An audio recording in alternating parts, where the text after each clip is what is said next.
почитувани граѓани, почитувани медиуми. Денеска се навршуваат точно 3 години откако Социјалдемократскиот сојуз на Македонија го презеде раководството со државата. На 1 јуни 2017 година владата на Илинденска се ослободи од режимските пранги на ДПМН.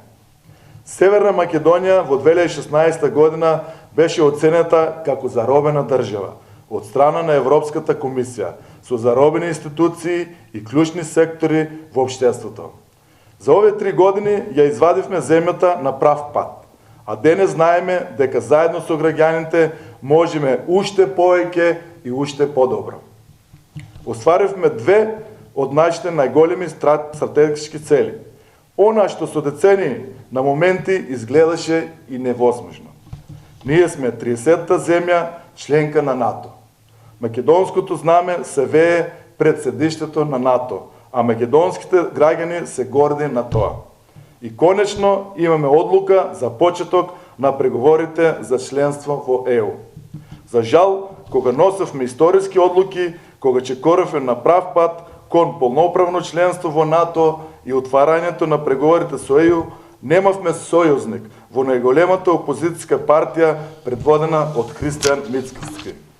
Мицковски покажа дека нема ниту став, ниту зрелост, ниту чувство за одговорност за националните интереси. Кога требаше да се прават нужни политички компромиси за да се одблокираат процесите кои беа во децениски ќорсокак поради деструктивните политики на неговиот политички ментор Никола Груевски. Кога Социјалдемократскиот сојуз на Македонија ја презеде власта, немаше никаков економски раст. Од минус ја кренавме економијата во плюс. Го стабилизиравме и долгот, а девизите резерви се зголемија за над 800 милиона евра. Со зголемениот економски раст овозможивме и раст на вработеноста.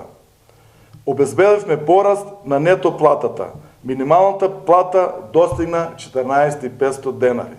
Просечна пензија изнесла 15.500 денари. Го воведовме правото на социјална пензија од 6.000 денари за лица кои немаат 15 годишни работен стаж. За прв пат воведовме минимален гарантиран приход и ја зголемивме социјалната помош за 300%. Почитувани граѓани, во овие 3 години докажавме дека се грижиме, успеавме да ја вративме доверот во социјалниот и во здравствениот систем. Продолжуваме и понатаму, можеме уште повеќе и уште подобро.